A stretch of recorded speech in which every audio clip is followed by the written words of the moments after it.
Kisah ini dimulai saat saya berkunjung ke rumah kakak. Saya melihat sebuah rumah. Ternyata rumah yang ditinggali oleh ibu janda, ditinggal suami merantau. Terlihat dia murung di teras rumah sambil minum teh. Kisah ini terjadi disebabkan karena saya tidak bisa mengontrol diriku malam itu. Perkenalkan, nama saya Anto. Hari itu saya sedang perjalanan menuju rumah kakak. Rumahnya yang menempuh waktu 15 jam perjalanan, membuat badanku lelah di perjalanan.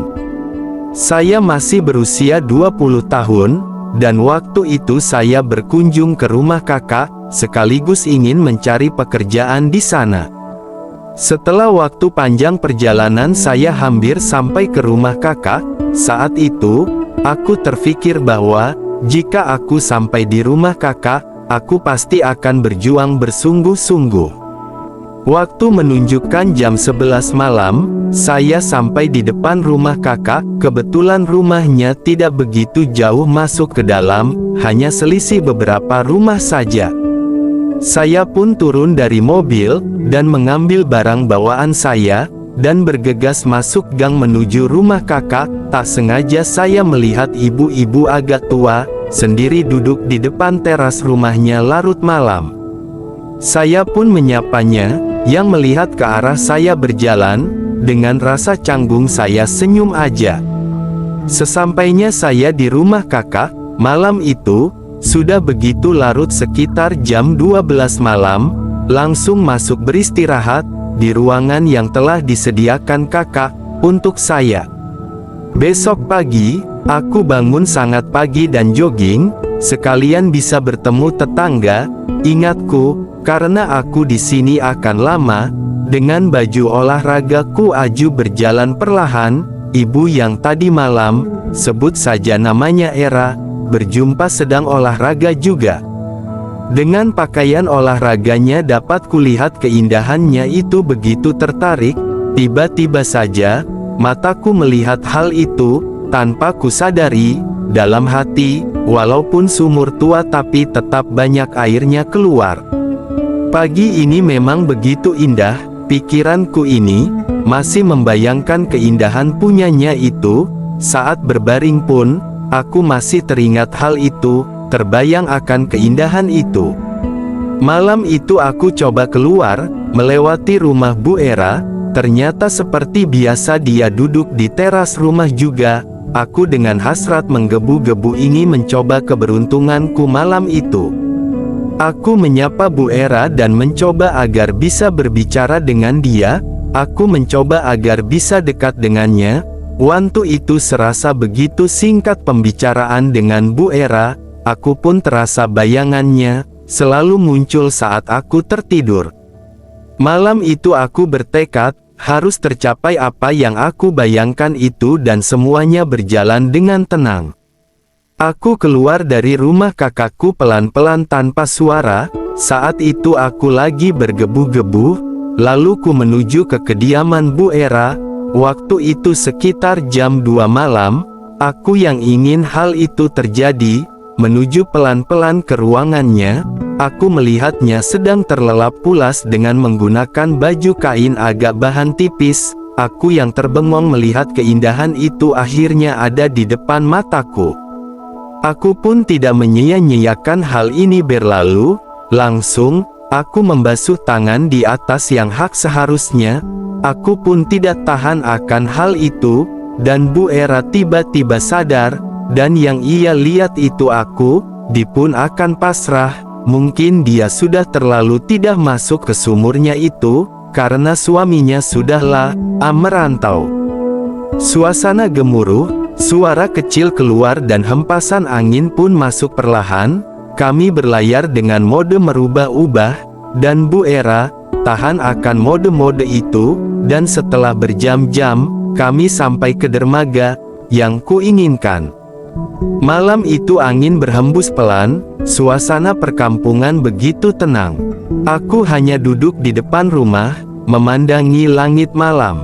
Bayangan Bu Era tak kunjung lepas dari pikiranku. Ada sesuatu dalam tatapan dan senyumnya yang membuatku merasa tenang dan penasaran. Beberapa hari kemudian, aku semakin sering bertemu dengannya. Setiap pagi saat jogging, atau saat aku duduk santai di depan rumah kakakku. Lama-lama, kami mulai terbiasa mengobrol.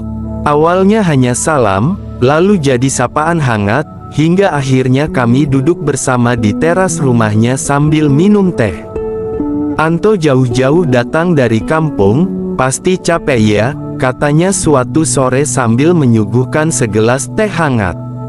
Aku hanya tersenyum. "Capeknya hilang kalau bisa duduk santai begini, Bu Era," jawabku sopan.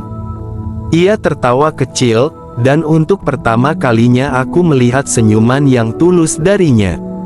Wajah yang awalnya murung kini terlihat lebih hidup. Ternyata, sejak ditinggal suaminya merantau, ia lebih banyak menghabiskan waktu sendiri. Anak-anaknya sudah bekerja di luar kota. Hari demi hari, kedekatan kami terasa semakin alami. Bukan karena hasrat atau niat tersembunyi, tapi karena rasa nyaman. Kami berbagi cerita, tawa, dan bahkan kadang saling diam dalam ketenangan yang tak canggung.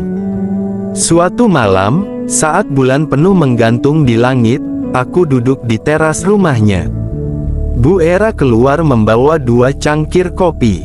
"Anto, boleh jujur?" tanyanya. Aku menatapnya dengan tenang. "Tentu, Bu." Ia menarik napas. "Aku merasa hidup lagi sejak sering ngobrol denganmu. Tapi aku juga tahu, kita berbeda generasi. Aku hanya takut salah paham." Aku tersenyum. "Saya juga merasa nyaman, Bu. Tapi saya tidak ingin membuat Ibu merasa tidak pantas. Saya hanya ingin menjaga kebaikan ini tetap ada." Dia menatapku dalam, lalu tersenyum tipis. "Terima kasih sudah menjaga itu."